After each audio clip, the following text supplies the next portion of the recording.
Patayo yan sa iba na. Kasi nahirapan akong dalawa eh.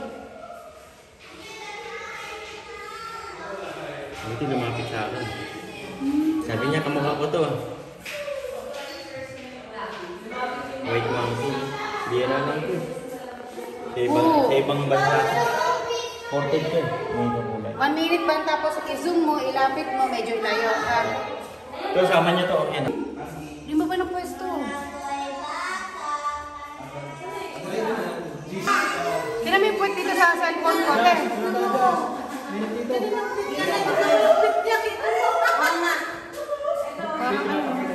Ayun, oo. Tignan mo yung puwet, oh. Parang may sugat. Yung puwet niya, ang laki. Baboon. Hindi, tingnan mo yung puwet niya, mamatas dito sa May cellphone ko. palong. Hindi, ano yan? Chimpanzee. Chimpanzee yan. Baboon yan, may mga pangin. Maano eh. Ba't kayo Ang may puwet niya ganun? pula.